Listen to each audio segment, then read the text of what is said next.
Ok. Bueno, entonces hablamos que nosotros tenemos algún tipo de paciente que se nos pueden presentar, porque recuérdense, les voy a decir esta frase. ¿Me escuchan bien todos? Sí, doctor, se escucha perfectamente bien. Ok. Recuérdense que al consultorio de un odontólogo, oigan esto que le estoy diciendo, al consultorio de un odontólogo probablemente vayan más pacientes médicamente comprometidos que al consultorio de un cirujano plástico. ¿Qué quiere decir eso? ¿Alguien me puede explicar? Que asisten más enfermos que sanos. Miren, nadie se hace una cirugía plástica si no está más o menos bien sano, que esté en buena condición. Se puede morir por otra condición, pero al consultorio de un odontólogo va a ir un diabético, va a ir un hipertenso, un paciente con cáncer, uno que se está dializando, porque todos necesitan el auxilio del odontólogo. Entonces, el odontólogo tiene que estar preparado medianamente para poder manejar todas las situaciones, ustedes saben. Entonces, a veces, miren, por ejemplo, los pacientes que se dializan 3 veces por semana, o que tienen insuficiencia renal, o que ha sido trasplantado, tienen que ir al odontólogo. Entonces nosotros tenemos que prepararnos, capacitarnos para poder manejar ese tipo de pacientes. Miren, esos pacientes, por ejemplo, están tomados, que toman ciclosporina, que toman otros inmunosupresores. Miren ese cuadro de esa encía, como se le pone. Ustedes ven ahí, miren esa encía como está. Ese es un paciente trasplantado y hacen una hiperplasia gingival. Otro tipo de paciente, por ejemplo, ¿cuál me pueden decir? Déjame ver. 8 personas esperando. Sí, déjame dejarle entrar. Excúseme que se armó ahorita el lío con esto y por eso sí. Ok. Ya le di a admitir a todo bien. Ok. Entonces, fíjense. Diabéticos también. Exactamente. Paciente diabético, paciente con cáncer, paciente con hepatitis, paciente con SIDA, paciente. Todo ese tipo de pacientes van a ir al Pamela Leger me está diciendo también, admiten. Oye, bueno, me alegro de que estén entrando todos otra vez nuevamente después de ese pequeño inconveniente, pero estamos en el camino, en el caballo. Bueno, lo importante es que ustedes piensen que los pacientes diabéticos, hipertensos, los pacientes epilépticos también que toman dilantín y fenililantoín sódico, los pacientes hipertensos que toman nifedipina. Es decir, hay mucha gingivitis que nosotros no podemos creer que simplemente por un factor irritativo local. Puede haber condiciones sistémicas que estén condicionando esa gingivitis. Entonces, déjame ver otro más. Jessica Díaz. Bien. Miren, ese es un paciente, por ejemplo, ustedes ven, es un paciente que se dializa. Los pacientes que se dializan 3 veces por semana, esos son pacientes que hay que cuadrar y combinar con ellos una serie de cuestiones y hasta interconsulta con la unidad de diálisis para saber a qué hora se puede tratar. Esos pacientes también, como ustedes saben, muchas veces por el sistema se quedan muchos virus y esos pacientes generalmente entran con insuficiencia renal y salen a veces con otro virus, con otras condiciones. Es decir, que nosotros debemos prepararnos mentalmente para saber que vamos a manejar toda clase de pacientes, pacientes psiquiátricos también, pacientes con retraso mental, pacientes con trastornos mentales, enfermedades infecciosas. Vamos a ver los tipos de hepatitis que se nos van a presentar también. Debemos estar preparados para manejar. Vamos a ver, generalmente la hepatitis A. ¿Alguien me puede decir algo de la hepatitis A? Vamos a ver. Jessica, cualquiera, dígame. Cualquiera de los que esté por ahí. Fíjese, la hepatitis A es la menos gravosa, la menos dañina de todas las hepatitis, porque esa prácticamente cura con dieta y reposo. Pero las hepatitis B, la C, la D y la E, ya esas son otro tipo de trastornos que debemos irnos preparando. La tuberculosis también es otro problema. Pacientes tuberculosos tenemos que aprender a manejarlo y tomar precauciones nosotros también. El VIH-Sida, la sífilis. Miren los síntomas de la hepatitis. Se lo puse ahí, miren. Ustedes ven, dice, la piel color amarillo y los ojos, agrandamiento del hígado, diarrea, dolor de estómago, orina color orina oscura, dark urine. Déjame ver. ¿Qué más? Dolor de fiebre. ¿Cómo? Fiebre. Fiebre, erupción, o sea, rash, linfadema. Le salen ganglios. Entonces, todas esas cosas, generalmente, ¿de qué lado que está el hígado?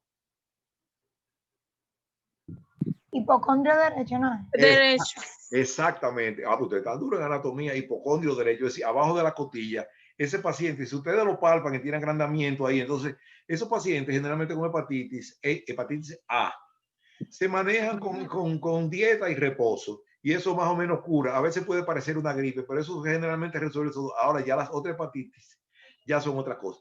Estos tipos de pacientes, cáncer y radioterapia. Ustedes recuerdan cuando yo les di radiología, ¿cuáles eran las 3H?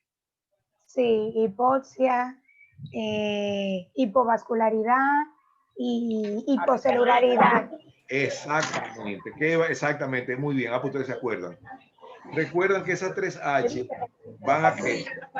Van a producir que el tejido va a tener poca irrigación, poca célula y pocos vasos sanguíneos. Entonces, eso es proclive a enfermarse y a necrosarse. Entonces, los pacientes cuando han sido irradiados, siempre hay que tener mucho cuidado. Se prefiere, en oncología, se prefiere, antes de irradiar al paciente, que se verifique que no tenga ninguna condición dentro de la cavidad oral, ni cáries, ni enfermedad periodontal, ni nada, ni haya que hacerse ninguna extracción, porque una vez que se irradia, que quede ese paciente con esas 3H, cualquier procedimiento que uno haga, eso fácilmente te hace una necrosis. Entonces recuerden eso.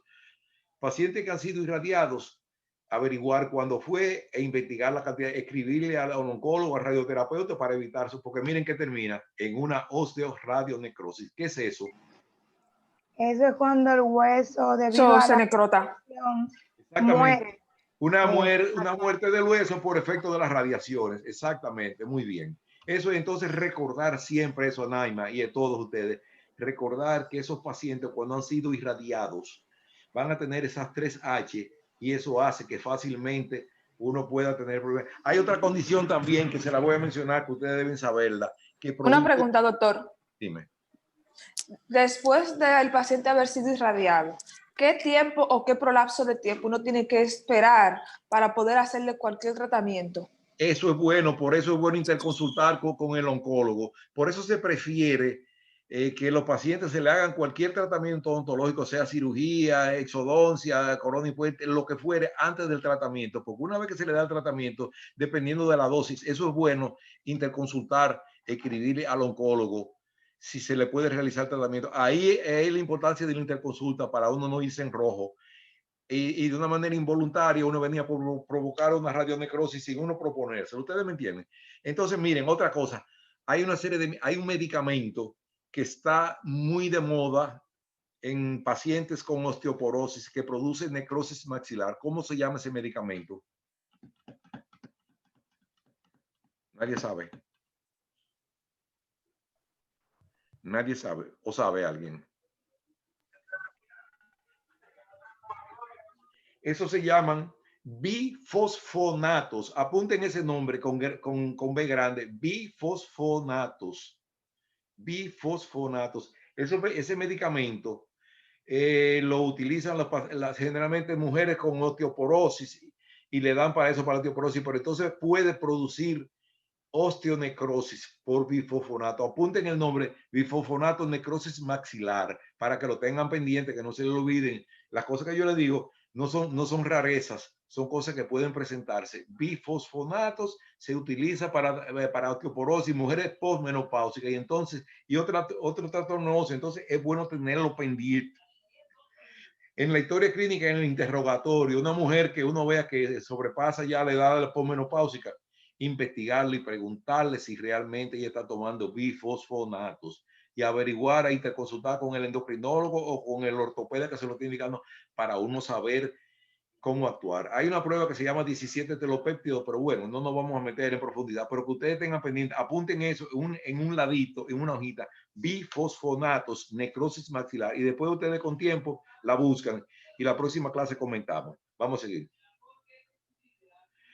Estos pacientes fue irradiado, como ustedes ven ahí le están dando mire. Farmacología odontológica. Generalmente en la odontología no se manejan muchos medicamentos, pero los anestésicos locales son importantes. ¿Qué tipo de anestésico se usa? Anestésicos locales. Vamos a ver, hay dos grandes grupos que son ¿cuáles? Las amidas y los ésteres. Los ésteres y las amidas. Ajá. Los ésteres y las amidas. Generalmente el anestésico local que más se usa es generalmente la silocaína Y bueno, y la mepivacaína también, carbocaína, pero generalmente la silocaína se maneja casi todo. Analgésicos. ¿Cuántos analgésicos ustedes se saben de cabeza, de memoria? Díganme. Los Aparte de, AINES, el ¿cuál? grupo, ¿Qué más? y los opioides que ya son otros 500. Exacto, pero miren, por ejemplo, después lo veremos más adelante, porque eso le corresponde a la farmacología, pero hay analgésicos, por ejemplo, que le llaman analgesia multimodal. Apunten ese nombre por ahí. Analgesia multimodal. Multimodal. Eso, ¿qué hace la analgesia multimodal? ¿Qué hace eso? Fíjense, alguien me cuenta, me comenta. Si mal no recuerdo, profe, creo que es cuando se utilizan varios métodos de analgesia. O sea, varios, exactamente. varios métodos a la misma vez. Exactamente, está más o menos está cerca. Fíjense, por ejemplo, hay un medicamento que se llama Saldiar, que utiliza, algunos utilizan paracetamol y un opioide con tramadol. Entonces se combina y así se potencializa el efecto de uno y el efecto del otro. Y entonces así tiene mayor cobertura y para los dolores, claro. Un opioide que es el tramadol en baja dosis y un paracetamol o cualquier otro analgésico. Eso es lo que se llama. Eso iba a decir la combinación, pero en dosis menores. Exactamente, pero que el efecto de uno se potencializa con el otro. Esa es la idea. Que ustedes lo tengan pendiente. Apunten esa cosita que yo les digo para que ustedes la busquen después. Analgesia multimodal. En cuanto a, hay una, posiblemente ustedes necesiten, no se queden solamente con dos analgésicos, porque la escala de dolor puede ir desde leve, moderado a severo. O sea, no todos los dolores ustedes lo van a poder manejar con un analgésico leve, así, ustedes me entienden, o sea, con un AINE. A veces hay dolores que hay que recurrir necesariamente a analgesia multimodal. En cuanto a antibióticos también, traten de aprenderse un menú más o menos importante de antibióticos. No se queden solamente con amoxicilina y con, qué sé yo, con eritromicina. Aprendan más, aprendan que hay otro tipo de antibióticos que deben usar y deben conocerlos. Antifúngicos también. Aunque habitualmente cuando un paciente presenta hongos en la boca, casi siempre hay una enfermedad sistémica, casi siempre hay una inmunosupresión o ha estado sometido a un tratamiento de antibióticos muy prolongado. Es decir, los antifúngicos casi no son de uso, pero por ejemplo en los niños que le da mucha candidiasis a los niños por la leche, que se les corta en la boca, entonces se usaba mucho violeta regenciana, onistatin, micotatin. Hay otros antifúngicos que se van a ir usando que lo veremos más adelante, antivirales, generalmente cuando hay herpes zóster y cosas de esas, entonces también hay algunos, eso lo veremos más adelante, relajantes neuromusculares y anticonvulsivantes. Esa es más o menos la farmacología que se utiliza en la odontología habitualmente. También tener pendiente que en algún momento nosotros podemos realizarle una biopsia ante una lesión sospechosa. No hay que ser un super cirujano ni un patólogo, simplemente saber que se utiliza la biopsia como un recurso para uno poder llegar a un diagnóstico presuntivo de una condición que se nos presente. Hay técnicas complementarias de la biopsia, como es, por ejemplo, la inmunohistoquímica, inmunofluorescencia, microscopio electrónico. Es decir, muchas veces con una histopatología simple, el patólogo no puede determinar y te dice, vamos a hacer la inmunohistoquímica para determinar, porque eso llega ya más profundo en el interior, en el sistema, ya en la química propiamente de la célula. La biopsia, como ustedes ven, muchas veces eso es sencillo, se puede coger con un bisturí, con una pincita, un punch, como se llama, y se pide al laboratorio un frasquito, se llena un protocolo que no tiene que ser muy complicado. Ustedes ponen, por ejemplo, masculino, tantos años, si ustedes consideran que es lo más importante que un fumador, y ustedes ven una lesión, ustedes le ponen masculino, tantos años, fumador crónico, sospecha de carcinoma epidermoide, ¿no? Y es bueno siempre decir la región de qué sitio se tomó la muestra, porque el patólogo no es adivino. Puede ser de la planta del pie, puede ser de la boca, puede ser de la lengua, del cabello. Siempre es bueno especificar la región, la edad. Hay protocolo para eso, pero si ustedes no lo tienen, no se puede manejar sencillamente con decir la edad, los hábitos sociales, si fuma, si bebe, si es un factor irritativo, lo que ustedes consideren más importante. Bien, entonces seguimos. La patología de la mucosa oral, vamos a ver. La mucosa mordisqueada, eso es esa gente que tiene la maña de morderse la mucosa y va haciendo como una ulcerita, úlcera traumática, se lo vamos viviendo, lesiones por contacto directo, estomatitis medicamentosa, estomatitis por contacto. Mira la mucosa mordiscada, por ejemplo, gente que tiene esa maña de morderse la mucosa y puede desarrollar alguna pequeña hiperplasia. Eso se investiga, algún fibroma o alguna mucosa mordiscada del carrillo o de la lengua, donde fuera. Eso el mismo paciente, ustedes lo pueden interrogar y él le va a decir, miren aquí cómo se ve, la mucosa un poquito irritada, úlcera traumática, mire, eso parece que ahí le cae alguna cúpide de algún diente y mira cómo se ve eso ahí, prácticamente con una úlcera por un trauma repetido. Vuelvo y recuerdo, trauma repetido puede desencadenar algo no muy sano, puede desarrollar cualquier lesión no tan santa. Siempre los factores irritativos crónicos, recordar, irritación virósica o falla inmunitaria, son causas importantes de lesiones. Mírenlo aquí, úlcera traumática. Lesiones por contacto, a veces, como comentamos ahorita en la otra, en el otro, a ver si está grabando, porque me interesa que esto se quede grabando. Está grabando. Está grabando, sí, porque quiero que se le grabe para que después lo que no pudieron, lo que fuera. En lesiones por contacto, como decía ahorita, una prótesis que se use, mucha gente cree que le nacieron los dientes, como yo le dije, y no se los quitan. Entonces eso puede producir irritaciones en el paladar, es bueno investigarlo. Pero también, si es fumador, puede hacer una paratitis nicotínica. Si es a veces puede ser alergia por contacto. Hay pacientes que son alérgicos al acrílico. Es decir, investigar qué está pasando realmente.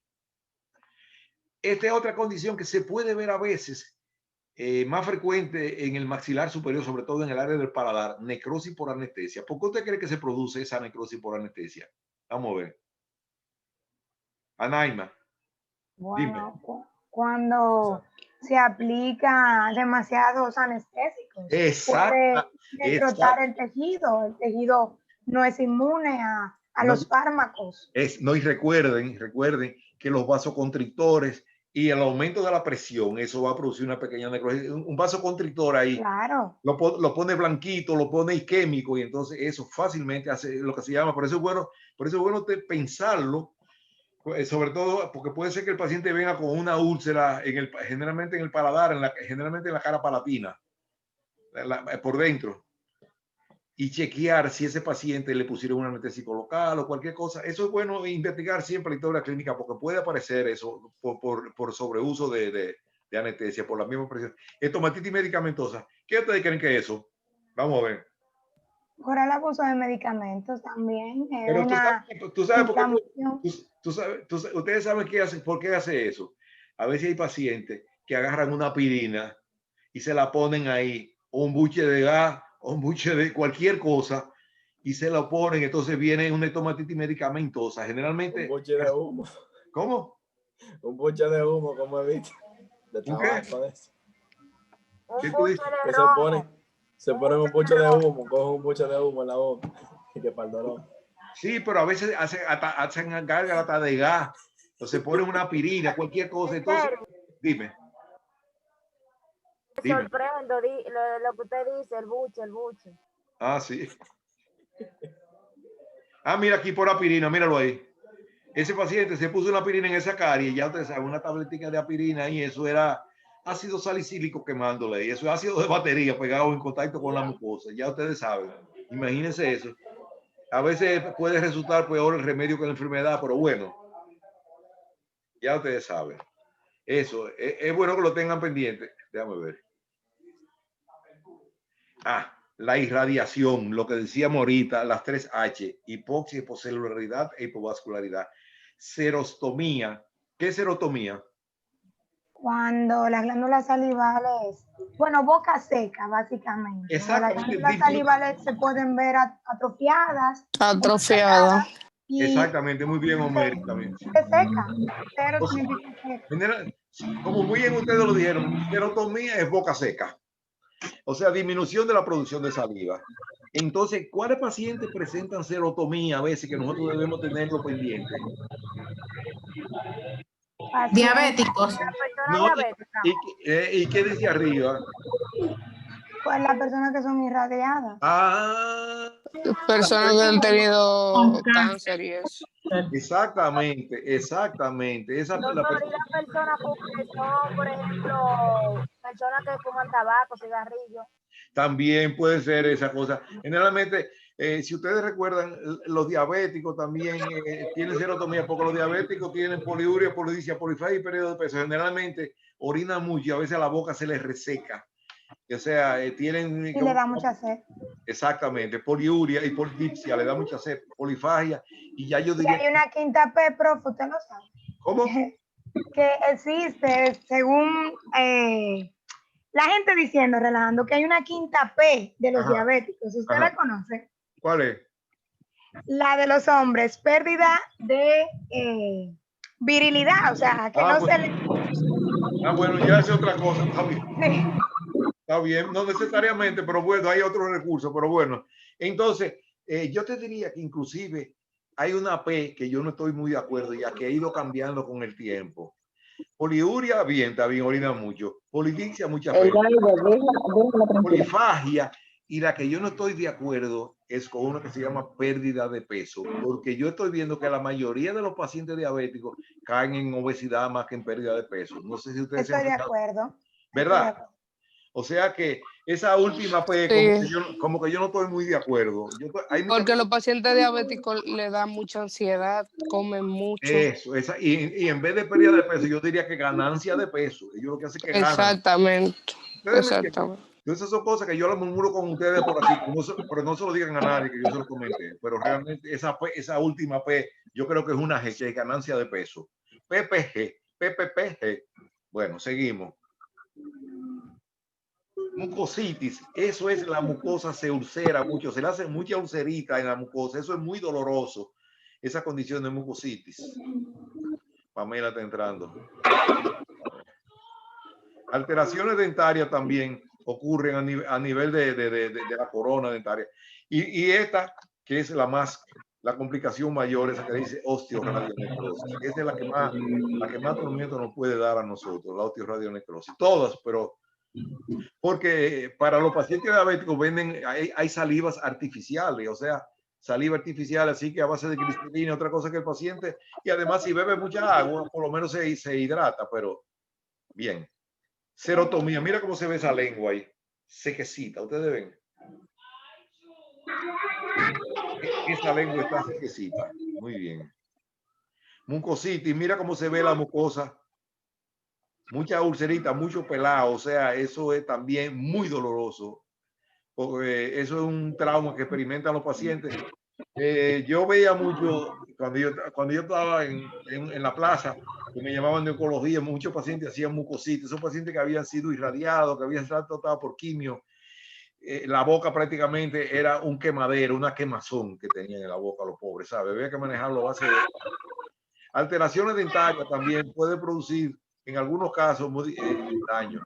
Bueno, entonces vamos a ver ahora anomalía de número. Eso lo verán ustedes por otras especialidades, pero lo mencionamos por aquí. Dientes con forma típica mesioden, eso lo veremos más para allá. Dientes supernumerarios, eso lo veremos también por cirugía. Miren aquí, dilaceraciones, concrescencia, fusión, raíces accesorias, hipercementosis, pela de mate. Eso lo vamos a ver ahorita en más detalle. Dientes impactados, todas esas cosas, déjenme ver. Miren, ahí hay trastorno de fluorosis, trastorno, mira, anomalía de tamaño, generalmente microdoncia, el mismo nombre lo dice, ¿verdad? Y macrodoncia, eso se lo menciono, por eso el mismo nombre lo especifica, microdoncia, un diente pequeño, y macrodoncia, un diente grande. Anomalía dentaria, tipo de número, puede ser por forma, por número, por implantación de posición y otras cosas. ¿Qué es una anomalía dental? Bueno, eso, una desviación de la normalidad que puede ocurrir por cualquier condición local o manifestaciones sistémicas. A veces hay algunas que pueden venir por condiciones sistémicas, otras por condiciones locales. Geminación, ¿qué es eso? Como dice ahí, es cuando un diente intenta dividirse, o sea, un diente intenta dividirse, eso es geminación. Generalmente, como dice ahí, tienen 2 coronas y un solo canal. Es una etiología hereditaria, no es frecuente, se la menciono, pero se llama geminación, y hay otra condición que se llama fusión, que son cuando 2 dientes se unen. Déjame ver si está por aquí. Estos son dientes de clavija, generalmente son eran dientes que estaban asociados a la sífilis. Sí, eso generalmente le llamaban dientes de Hutchinson. Ya casi no se ven porque la sífilis casi no aparece mucho, pero esos dientes estaban asociados a la sífilis, dientes de Hutchinson se llamaban así. Déjame ver. ¿Qué tenemos ahí? Ah, bueno, importante, infecciones sistémicas por bacterias orales. Eso yo se lo puse ahí. Miren, hablando de endocarditis bacteriana, infección sistémica de origen dental se puede desarrollar tras intervenciones dentales y produce lesión irreparable de las válvulas cardíacas. Era cuando hablaba de endocarditis bacteriana o fiebre reumática, que eso generalmente aparece en la adolescencia, pero puede prolongarse y puede producir lesiones ya más adelantadas en la vida del paciente. Infecciones bacterianas, miren eso. Ese es un paciente que posiblemente uno ve ese paladar. ¿Y en qué pensarían ustedes cuando ven eso así? ¿Qué se le podría ocurrir? Si hablamos... Una persona que tiene VIH. Exactamente, como dijimos ahorita, exactamente. Alguna enfermedad, tuberculosis, cualquier enfermedad. Exactamente, esos pacientes, cuando ustedes... Que deprime el sistema. Exactamente, esos pacientes lo que hay es que pensar que posiblemente o tiene una enfermedad sistémica, puede ser VIH, tuberculosis, lo que fuera. Ya quizás cuando viene a llegar al consultorio del odontólogo ya está tipificado, entonces uno debe tomar todas las precauciones de barrera que se toman allá, que se están propugnando. Ay, otra vez, déjame ver si me da 10. A ver, me da 10 minutos. Ya ustedes saben, cuando se acabe esto ya ahí se acabó. Ustedes saben, porque ya yo sé que se está haciendo medio tarde. Déjame ver. Pero yo le subo, le garantizo que la voy a, que yo la subo, sea hoy o mañana, pero bueno.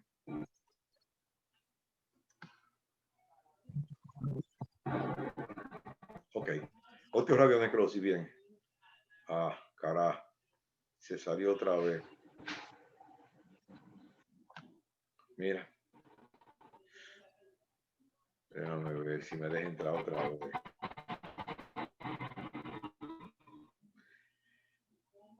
Ya parece que no nos va a dar. Déjame ver. No, déjame ver.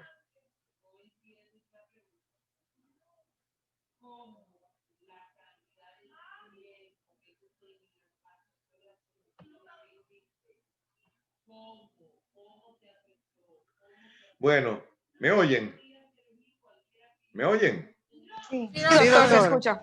Yo creo como que ya, déjame ver si me deja entrar otra vez, pero yo creo como que ya no está muy amiguita de nosotros, porque ya sería la tercera caída, tú sabes, déjame ver. Quedan 8 minutos, déjame ver. Ya como que ya no está muy amiguita de nosotros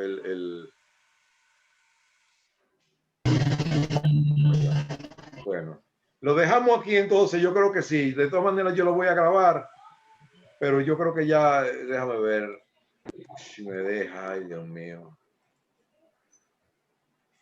Esto es una fuñenda. Lo que vamos a hacer la próxima vez, me escuchan, vamos a empezar casi puntualmente para poder rendir el tiempo. Ustedes saben, porque como esto es así tan dosificado, lo vamos a hacer mejor así, empezando 5 o 10 minutos antes para que todo el mundo se entre y a las 2 en punto arranquemos. ¿Estamos claros en eso? Bien. Sí. Sí. Entonces nos vemos el próximo jueves. Traten de ser puntuales a ver si podemos rendir. Yo creo que hicimos algo a pesar de los inconvenientes que surgieron, pero bueno, adelantamos algo. Entonces, recordar, búsquese los conceptos que yo les dije, búsquese analgesia multimodal, búsquese analgésicos y antibióticos, búsquese de qué más, bifosfonados. Los bifosfonados, para que aprendan a manejar. Doctor, dime. Antes, doctor, yo le quiero hacer una pregunta, porque yo principalmente estoy teniendo problemas con respecto no a los foros, ¿verdad? Porque los foros explica los temas que uno tiene que discutir. Pero cuando le doy a tarea aparece como vacío Entonces yo no entiendo esa parte ahí. Quería preguntarle, porque no me quiero atrasar, pues yo he hecho todos los foros y todo, pero simplemente la parte donde dice tarea, no sé cómo manejarla. Si pudiera explicarme esa parte, porque estoy confundido y no quiero atrasarme en cuanto a eso. ¿A cuántas tareas tú te estás refiriendo? Mire, lo del mapa conceptual yo lo hice, porque ahí lo explica, realizar, claro, yo lo hice. Ahora. Pero no me ha llegado todavía, tú no me lo has enviado. Sí, en la plataforma yo lo cargué. Ok, pues yo voy a chequear porque quizás... Ese es el asunto, perdón, doctor, porque entonces las tareas aparecen, o sea, uno tiene la opción de ponerla en el área de tarea y enviarla, pero entonces también en los foros la incluyen. Entonces sería bueno especificar que obvien los foros y que simplemente se incluya en el área de tareas, o si se va a hacer en ambas partes. Sí, es mejor que lo hagamos por tarea, porque es que los foros a veces...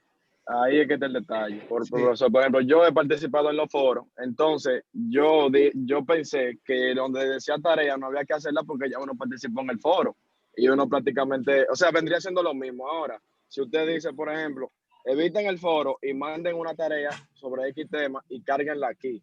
O sea, en la descripción donde dice tarea, sería bueno que usted especifique en esa parte, porque uno lo hace como 2 veces, creo yo, tanto en el foro como en la...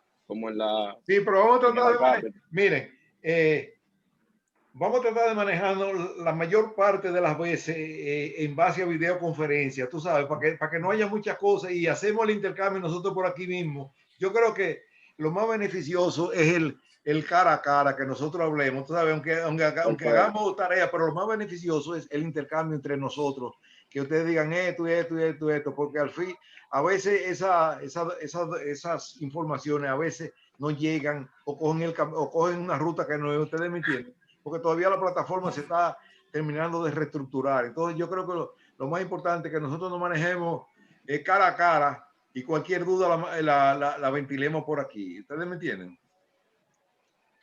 Está bien, de acuerdo, totalmente de acuerdo, como usted crea que sea mejor, doctor. No, exactamente. Yo creo que lo mejor es que nos manejemos por aquí y a ver, limitar en la medida de lo posible las actividades escritas, porque a veces yo sé que hay problemas para enviarla, a veces no llegan, a veces coge para donde no es.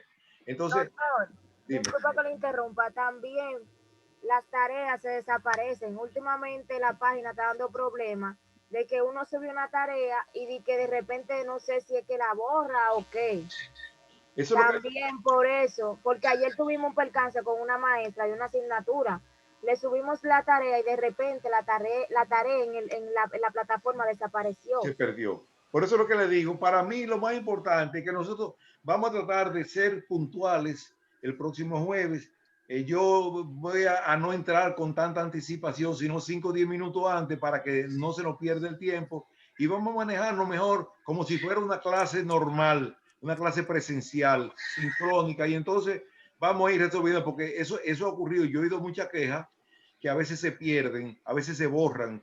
Todavía la plataforma no está lo suficientemente estructurada, ¿tú sabes? Entonces yo no quiero perjudicarlo. Yo lo que quiero es que ustedes aprendan, que no se sientan mal y que no ocurra nada que le vaya a mortificar la vida. ¿Estamos bien? Perfecto. Entonces nos vemos el próximo jueves a las 2:05 de ser posible. ¿Está bien? Perfecto, doctor. Okay, estaba asustado. Bien. Yo estaba asustada también porque no me aparecen tareas. No. Es que, por ejemplo, yo no he puesto nada donde dice tarea. Yo no me he hecho los foros porque no entiendo la parte de esa. No sé si me entienden a mí.